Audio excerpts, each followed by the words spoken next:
Hello everyone and welcome to the channel Rainbow Classes. So student, today in this video we are going to start a new topic. Topic name is UPTGT syllabus. क्या पढ़ेंगे आज हम student? आज हम पढ़ेंगे UPTGT syllabus के बारे में। जैसे कि आप सभी को पता है यूपी के टीजीटी के एग्ज़ाम जो है आने वाले हैं, तो एक बार इसके डिस्कस कर लेंगे इसके सिलेबस को। तो देखिए सिलेबस में क्या क्या पूछा जाता है। सिलेबस का कॉम्बिनेशन होना बेहद ज़रूरी है। इसके लिए यदि आपका सिलेबस का कॉम्बिनेशन नहीं होगा तो आप एग्ज़ाम अपना नहीं दे पाएंगे, फॉर्म फिल भी नहीं कर पाएंगे। ठीक है, तो बात करी जाए यदि सोशल साइंस की, तो सोशल साइंस के अंदर चार सब्जेक्ट होते हैं। पहला होता है पॉलिटिकल साइंस होता है। उसके बाद में हिस्ट्री होता है, पॉलिटिकल साइंस, हिस्ट्री, इकोनॉमिक्स।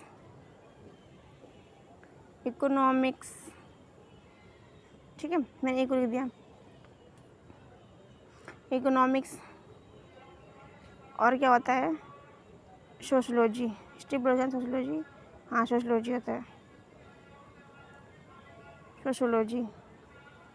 ठीक है स्टूडेंट, तो ये क्या है? चार सब्जेक्ट हैं। यदि हमने ग्रेजुएशन में इन चार सब्जेक्ट में से किसी दो सब्जेक्ट को हमने ले रखा है तो हम क्या कर सकते हैं? As a teacher form fill कर सकते हैं टीजीटी के लिए। ठीक है, यदि हमारे पास पॉलिटिकल साइंस हो या फिर सोशलॉजी हो या फिर हिस्ट्री हो या फिर इकोनॉमिक्स हो, इन चार सब्जेक्ट में से दो सब्जेक्ट का कॉम्बिनेशन ज़रूरी है और ये दो सब्जेक्ट हमारे पास होना बेहद ज़रूरी है। इस कॉम्बिनेशन के ही मुताबिक हम एज ए टीचर टीजीटी के लिए फॉर्म फिल कर सकते हैं, अप्लाई कर सकते हैं। ठीक है, इसके एक बार सिलेबस को समझ लेंगे तो यहाँ पर सिलेबस पे सबसे पहले आते हैं। तो इस सोशलॉजी नहीं बल्कि यहाँ पर क्या होना था? Geography, history, political science, economics और ज्योग्राफी। क्या होना चाहिए यहाँ पे? ज्योग्राफी होना चाहिए। देखिए एक बार, सोशलॉजी नहीं बल्कि क्या होना चाहिए? ज्योग्राफी। क्या होना चाहिए? ज्योग्राफी, क्योंकि सोशलॉजी तो हमारा उसके अंदर आ जाएगा ना, पॉलिटिकल साइंस के अंदर। ठीक है, आगे देखेंगे इसके बारे में। ये चार कॉम्बिनेशन हमारे जो चार subject, political science, history, economics और ज्योग्राफी, इन चार सब्जेक्ट में से कोई दो जो सब्जेक्ट उनका कॉम्बिनेशन होना ज़रूरी है। उस जब दो को सब्जेक्ट का कॉम्बिनेशन हमने ग्रेजुएशन में ये सब्जेक्ट पढ़े होंगे तब हम उसी के आधार पर ही as a TGT social science के लिए फॉर्म फिल अप कर सकते हैं। ओके, तो देखते हैं एक बार इसके सिलेबस को। सबसे पहले देखेंगे हम ज्योग्राफी को। देखिए पहले ज्योग्राफी सिलेबस में क्या क्या दिया हुआ है, सिलेबस के अंदर हमें क्या क्या टॉपिक पढ़ने हैं, क्या क्या टॉपिक लेकर के हमें क्वेश्चन आंसर को हमें अंडरस्टूड करना है। तो देखते हैं पहले ज्योग्राफी को। देखिए एक बार ज्योग्राफी के बारे में देखिए बात करते हैं। पहले ज्योग्राफी को हल्का सा जूम कर लेती हूँ एक बार और पेज को। देखिए भूगोल, पहले हम क्या देखेंगे स्टूडेंट? भूगोल देखेंगे। भूगोल के अंदर क्या क्या दिया हुआ है? भौतिक भूगोल की यदि बात की, इसमें दिया हुआ सौरमंडल। क्या हुआ दिया हुआ स्टूडेंट? सौरमंडल दिया हुआ, उत्पत्ति सौरमंडल की और मंडल में पृथ्वी की आकृतियाँ, गतियाँ, पृथ्वी की गतियों के प्रभाव, सूर्य ग्रहण और चंद्र ग्रहण, सूर्य ग्रहण और चंद्र ग्रहण। ठीक है, सूर्य ग्रहण चंद्र ग्रहण के बाद में क्या हुआ दिया हुआ है? अंशांश। क्या दिया हुआ है? अंशांश।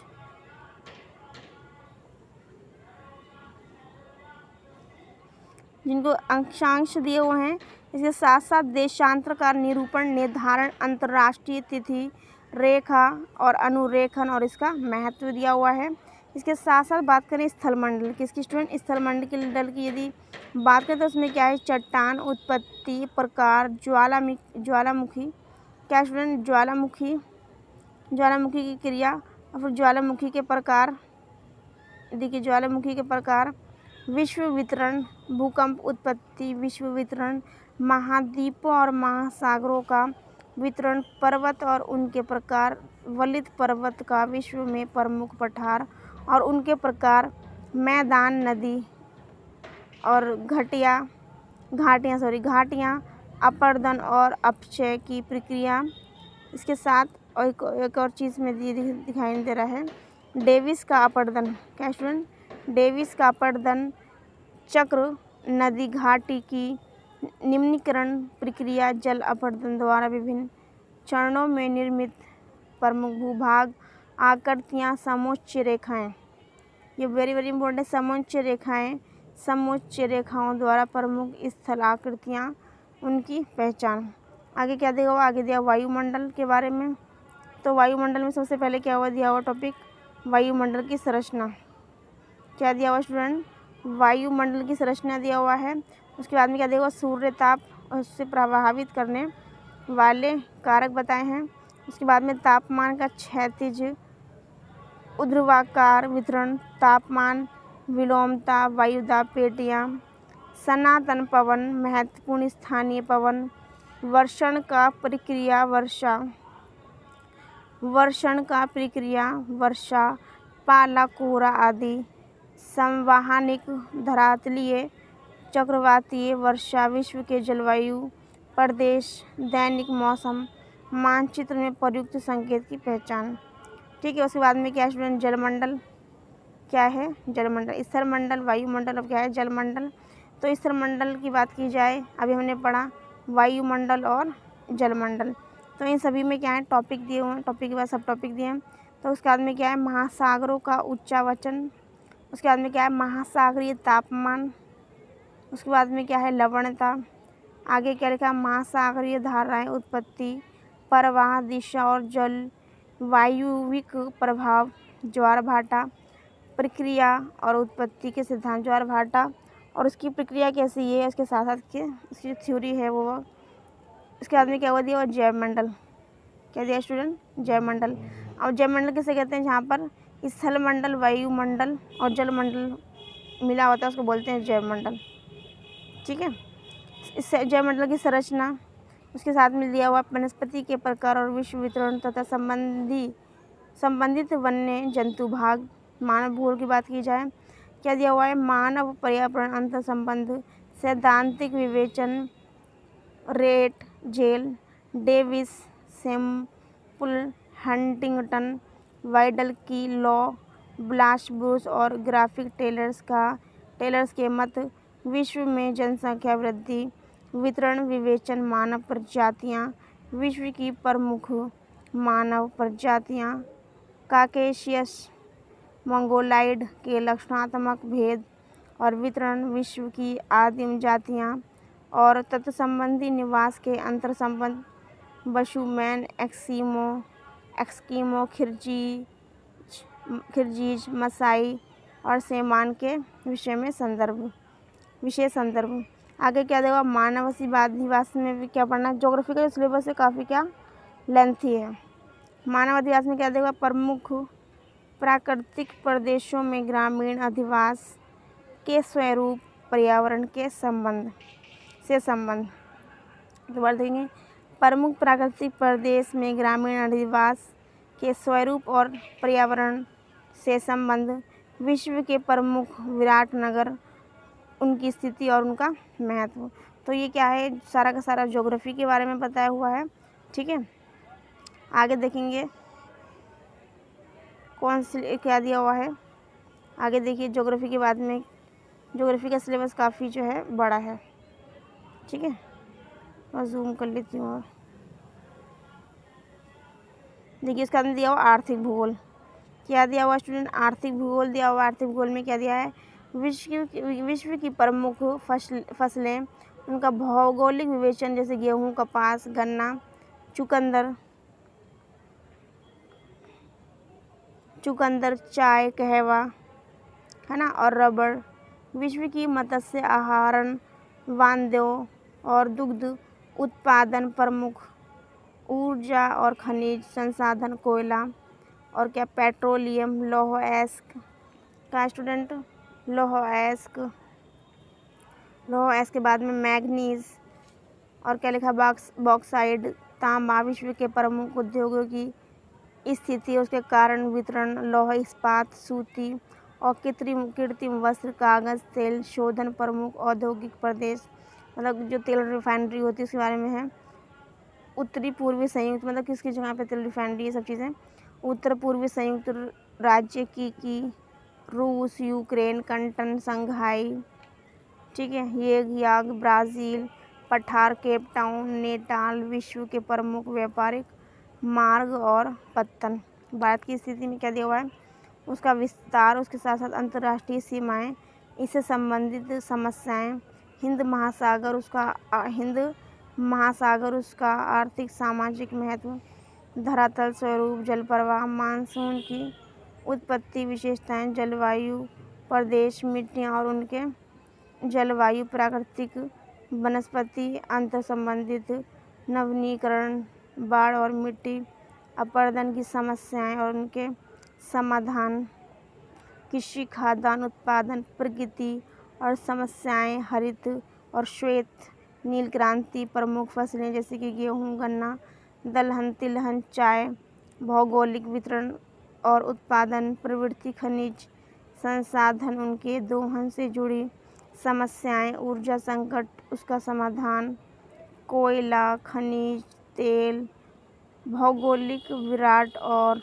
ऊर्जा संकट और उसका समाधान, कोयला, खनिज तेल का भौगोलिक विराट और उत्पादन, ऊर्जा का वैकल्पिक स्रोत, बहुउद्देशीय योजनाएं और उनसे जुड़ी पर्यावरणीय समस्याएं, वस्तु निर्माण उद्योग, लौह इस्पात, वस्त्र, चीनी, कागज़, सीमेंट और एल्यूमीनियम उद्योग की स्थिति और वितरण, प्रतिरूप, जनसंख्या वृद्धि और वितरण, जनसंख्या जनित समस्याएं, परिवहनों के साधन, विदेशी व्यापार, प्रमुख नगर और बंदरगाह। तो ये सभी क्या हमारा ज्योग्राफी का सिलेबस है। ज्योग्राफी का सिलेबस बड़ा ही लेंथी है। आगे चलते हैं हिस्ट्री के बारे में और देखिए हिस्ट्री में क्या क्या दिया हुआ है। जैसे कि जो मैं आपको पढ़ा रही हूँ, हिस्ट्री ही पढ़ा रही हूँ, तो जो कुछ भी हिस्ट्री मैंने अभी तक आपको डिस्कस करवाई है, मैं आप अपनी इस चैनल पर जाएंगे और यहाँ पर जा कर के प्लेलिस्ट में जाके देख सकते हैं। मैंने सब टॉपिक वाइज करवा रही हूँ। पहला दिया हुआ है पुराैतिहासिक काल। क्या दिया? पुराैतिहासिक काल। उसके बाद में संस्कृति, पूरा पाषाण काल, मध्य पाषाण की आपको याद हो, स्टोन एज वगैरह मैंने पढ़ाया था, नव पाषाण काल पढ़ाया था और इनकी प्रमुख विशेषताएं, प्राचीन युग, सिंधु घाटी क्या दिया हुआ है। इसके बाद में सिंधु घाटी भी दिया हुआ है। सिंधु घाटी की सभ्यता मैंने आपको पढ़ाया था, उसकी प्रमुख विशेषताएं क्या, मैंने वैदिक काल पढ़ाया था। वैदिक काल को ऋग्वैदिक काल भी कहा जाता है। वैदिक काल, पूर्व वैदिक काल, उत्तर वैदिक काल, ठीक है। इसके साथ क्या है, राजनीतिक और सामाजिक, धार्मिक और आर्थिक जीवन वैदिक काल का क्या था। इसके साथ धार्मिक आंदोलन जो मैंने आपको पढ़ाया था, रिलीजियस मूवमेंट। उसके बाद मैंने पढ़ाया था जैन धर्म, बौद्ध धर्म के बारे में, गौतम बुद्ध और वर्धमान, महावीर स्वामी, पार्श्वनाथ ऋषभ नाम मैंने आपको नाथ मैंने आपको पढ़ाया था, ठीक है। तो ये सब चीज़ें मैंने आपको बताई थी इसमें। और शैव धर्म, मौर्य काल, तो वर्तमान समय में हम कहाँ चल रहे हैं, मौर्य काल पे चल रहे हैं, ठीक है। मौर्य काल की राजनीति, उसका इतिहास, समाज और संस्कृति, गुप्त वंश, राजवंश। अब हमारी नेक्स्ट वीडियो जो होगी गुप्त राजवंश की चलेगी। तो गुप्त राजवंश, राजनीति, इतिहास और समाज और संस्कृति, चोल वंश, प्रशासन, भारत में इस्लाम का आगमन और प्रभाव, दिल्ली सल्तनत की स्थापना, कुतुबुद्दीन ऐबक का योगदान, इल्तुतमिश का मूल्यांकन, बलबन का जीवन चरित्र और उपलब्धियाँ, अलाउद्दीन खिलजी की उपलब्धियाँ, तुगलक वंश, गयासुद्दीन तुगलक, मोहम्मद बिन तुगलक, फिरोज शाह। इसके साथ तैमूर का आक्रमण, बहमनी साम्राज्य, सैयद और लोदी वंश, मुगल वंश, बाबर, हुमायूं, अकबर, जहांगीर, शाहजहां, औरंगजेब, छत्रपति शिवाजी के जीवन चरित्र और उपलब्धियां, आधुनिक भारत 1858 से 1950 का इतिहास। इसके साथ साथ 1857 ईस्वी में प्रथम स्वतंत्रता संग्राम, का कारण क्या था, इसका स्वरूप कैसे बना और परिणाम इसका क्या हुआ, रिजल्ट क्या निकला। उसके बाद में 19वीं शताब्दी में भारतीय पुनर्जागरण, स्वतंत्रता की प्राप्ति, विभाजन के बाद भारत का सन 1950 ईस्वी तक, ठीक है। तो ये क्या है, हिस्ट्री का सिलेबस है, जो कि कंपेयर किया जाए ज्योग्राफी से तो ये क्या है, छोटा है, ठीक है। ज्योग्राफी से बाद में क्या है, अर्थशास्त्र, जिसको मैंने आपको बताया था, इकोनॉमिक्स, उसमें क्या दिया हुआ है, अर्थशास्त्र, उसकी परिभाषा, प्रकृति, स्थैतिक पर वैज्ञानिक विश्लेषण, अणु और व्यापक। उसके बाद में क्या है, विश्लेषण, मांग और नियम, मांग के लोच की माप। उसके बाद में क्या है, उपयोगिता। ये क्या है, इकोनॉमिक्स के बारे में क्या है, सिलेबस है इकोनॉमिक्स का।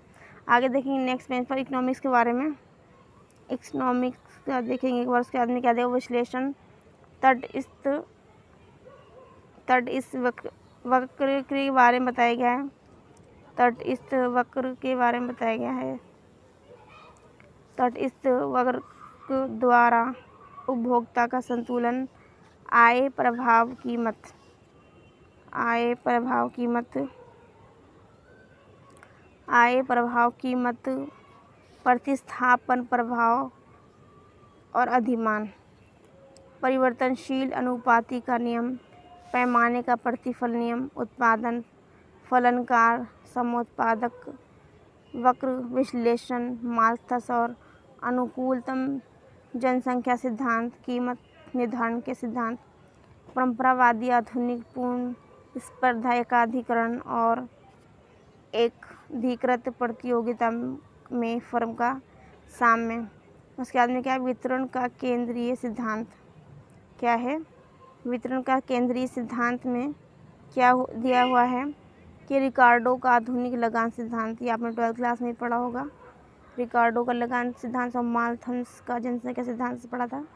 ब्याज का नवपरंपरावादी और किन्स का सिद्धांत, इसके साथ साथ प्रोफेसर नाइट का लाभ सिद्धांत, पूर्व और अपूर्ण प्रतियोगिता में मजदूरी निर्धारण, मुद्रा अंतर्राष्ट्रीय व्यापार, मुद्रा की मांग और मुद्रा की पूर्ति, मुद्रा का मूल्य, फिशर तथा कैम्ब्रिज विश्वविद्यालय समीकरण, मुद्रास्फीति, संस्फीति और मुद्रा स्फीति, वर्तमान भारतीय मौद्रिक प्रणाली, व्यापारिक बैंकों की आधुनिक प्रवृत्तियों, साख निर्माण, केंद्रीय बैंक के कार्य, साख नियंत्रण के परिमाणात्मक गुणात्मक तरीके, अल्प विकसित अर्थव्यवस्था में मौद्रिक नीति।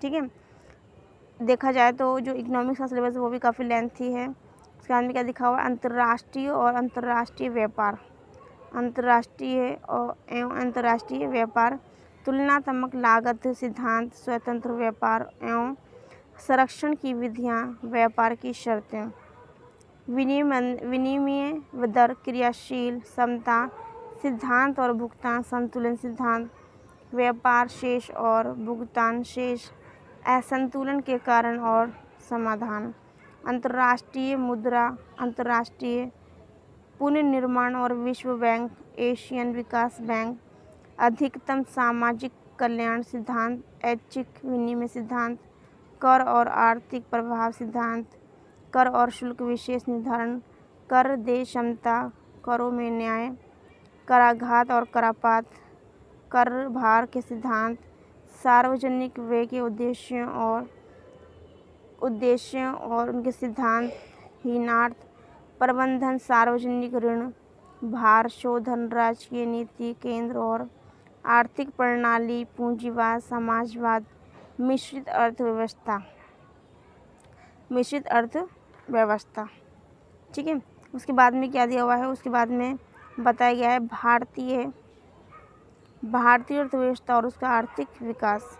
उसमें के अंदर क्या दिए हुए हैं, सब पॉइंट दिए हुए हैं। भारतीय अर्थव्यवस्था की विशेषताएं, गरीबी विकास, जनसंख्या प्रवृत्ति और जनसंख्या नीति, राष्ट्रीय आय वितरण और संरचना, भूमि सुधार, लघु और सीमांत कृषक, कृषि की समस्याएं और समाधान, कृषि विपणन, अल्प रोजगार समस्या, दृश्य और अदृश्य बेरोजगारी, उसके कारण और उसके समाधान। उसके बाद में क्या दिया हुआ है, औद्योगिकीकरण की क्या क्या समस्याएं हैं। पहला क्या लिखा हुआ है, नई औद्योगिक नीति, कुटीर और लघु उद्योगों की समस्याएं, श्रम समस्या, संघों की भारत में भूमिका, औद्योगिकीकरण विवाद, भारत में विदेशी व्यापार, संरचना और इसकी आधुनिक प्रवृत्तियाँ, आयात विस्थापन, आर्थिक विकास और आर्थिक प्रगति, आर्थिक विकास की कमी, कारण और पूंजी निर्माण, रोस्टो के आर्थिक विकास के सोपान, आर्थिक विकास के सिद्धांत, न्यूनतम प्रयास सिद्धांत, विकास के उपाय, तकनीक के भारत में पंचवर्षीय योजनाएं। आगे क्या है, नागरिक शास्त्र यानी कि पॉलिटिकल साइंस। तो देखा जाए तो ज्योग्राफी के साथ साथ इकोनॉमिक्स जो है उसका भी सिलेबस क्या है, लेंथी है। नागरिक शास्त्र की बात करें तो क्या है, राजनीतिक सिद्धांत, राजनीति शास्त्र, परिभाषा, प्रकृति, विषय क्षेत्र और राज्य परिभाषा, निर्माणक तत्व, राज्य की उत्पत्ति, विभिन्न सिद्धांत, राजनीतिक अवधारणाएं, प्रभुसत्ता, कानून और दंड के सिद्धांत, स्वतंत्रता, समानता और अधिकार। ये क्या है? पॉलिटिकल साइंस का सिलेबस है और मैं पॉलिटिकल साइंस और हिस्ट्री ही कवर करवाऊंगी। ठीक है, तो ये इसके बाद में देखते हैं पॉलिटिकल साइंस का थोड़ा सा और बचता है लास्ट सिलेबस। देखिए एक बार, नागरिक शास्त्र, प्रजातंत्र और अधिनायक तंत्र। नागरिकता क्या दिया हुआ है? नागरिकता, प्रजातंत्र, अधिनायक तंत्र, राजनीतिक व्यक्तिवाद, उदारवाद, फासीवाद और वैज्ञानिक समाजवाद। उसके बाद में यहाँ पे जो दार्शनिक हैं उनके बारे में लिखा हुआ। राजनीतिक दार्शनिक कौन कौन हुए थे? प्लेटो, अरस्तु, हॉब्स, लॉक, रूसो, बेंथम और जेएस मिल, कार्ल मार्क्स, मनु, कौटिल्य और गांधी। उसके बाद में यहाँ पे लिखा शासन और राजनीतिक भारतीय संदर्भ में संविधान, उसकी परिभाषा, वर्गीकरण, सरकार, व्यवस्थापिका, कार्यपालिका, न्यायपालिका, निर्वाचन प्रणाली, चुनाव आयोग, चुनाव सुधार, राजनीति दल, मतदान, व्यवहार, भारतीय राजनीतिक प्रणाली में गोखले, तिलक, गांधी, नेहरू, सुभाष चंद्र बोस, जिन्ना, डॉक्टर भीमराव अम्बेडकर का राष्ट्रीय आंदोलन में योगदान, भारतीय संविधान, मुख्य इसकी विशेषताएं क्या क्या हैं? मौलिक अधिकार, फंडामेंटल राइट की बात करें तो राज्य के नीति निर्देशक तत्व, संघ सरकार, राष्ट्रपति, मंत्रिपरिषद, संसद वे सर्वोच्च न्यायालय, न्यायिक सक्रियता, राज्य सरकार, राज्यपाल, मुख्यमंत्री, केंद्र राज्य संबंध, जिला प्रशासन, जिलाधिकारी, लोकतांत्रिक विकेंद्रीकरण और पंचायती राज व्यवस्था, भारतीय लोकतंत्र की कुस्तकारी, भारतीय राजनीति में जातिवाद, क्षेत्रवाद और सांप्रदायिकता, राजनीतिक दल, राष्ट्रीय एकीकरण की समस्या, राजनीतिक दल और दबाव समूह, भारतीय प्रशासन, नौकरशाही, अम्बुडमैन, लोकपाल और लोकायुक्त, भारत और संयुक्त राष्ट्र संघ। ये जो है 4 मैंने सब्जेक्ट बताया जिसके अंदर 2 का कॉम्बिनेशन होना बेहद ज़रूरी है। तो ये सभी भी मैंने जो आपको बताया, आप इसका स्क्रीनशॉट ले लेंगे, एक बार स्क्रीनशॉट ले लेंगे। और ये आपका हमारा क्या है? सिलेबस है यूपी टीजीटी के लिए। तो ये सिलेबस एग्ज़ाम में जो एग्ज़ाम होगा टीजीटी का, वो जो एग्ज़ाम होगा वो इन्हीं सिलेबस में से ही पूछा जाएगा। तो आपको क्या करना है? इनकी ही तैयारी करना है, इसके अलावा आगे कुछ पढ़ने की ज़रूरत नहीं। इस सिलेबस से आउट ऑफ सिलेबस कुछ भी नहीं आएगा। तो आज के लिए बस इतना ही। आज चाहें तो स्क्रीनशॉट लेते हैं, एक बार दोबारा दिखा देती हूँ मैं। स्क्रीनशॉट ले लीजिए इसका, 1-2 मिनट के लिए रहने देती हूँ मैं। ये पहला पेज इसमें भूगोल को मैं डिस्कस किया था, उसके बाद में क्या था सेकंड पेज पर भूगोल का ये जो आधा सिलेबस था यहाँ पर लिखा हुआ है, जैसा कि आपको स्क्रीन में नज़र आ रहा है। उसके बाद में सेकंड पॉइंट क्या था? हमारा इतिहास जो हिस्ट्री था। उसके बाद में आगे अर्थशास्त्र, जैसे कि आपको नज़र आ रहा है स्क्रीन पर अपनी। उसके बाद में क्या था? अर्थशास्त्र का जो सिलेबस है वो है। उसके बाद में लास्ट में क्या है? नागरिक शास्त्र का सिलेबस दिया हुआ है। आप चाहें तो उसका स्क्रीनशॉट भी ले सकते हैं, जैसा कि सभी को आपको अपनी स्क्रीन पर नज़र आ रहा है। ठीक है, उसके बाद में नागरिक शास्त्र का ये लास्ट पॉइंट था, जैसे कि आपको स्क्रीन पर नज़र आ रहा है। ठीक है, संयुक्त राष्ट्र संघ के बारे में। ठीक है, तो ये जो इन्फॉर्मेशन बहुत ज़्यादा ज़रूरी है, क्योंकि एग्ज़ाम में इन टॉपिक से अलावा क्वेश्चन नहीं पूछे जाते। अगर यदि हम मल्टीपल टाइम इन टॉपिक को बार बार पढ़ेंगे तो एग्ज़ाम में हमारे क्वेश्चन जो है नहीं छूटेंगे। तो आज के लिए इस वीडियो में इतना ही, और नेक्स्ट वीडियो मिलेंगे न्यू इन्फॉर्मेशन के साथ, न्यू नॉलेज के साथ। जब तक के take care and bye. Thank you for watching and subscribe me and feedback me. Take care and bye.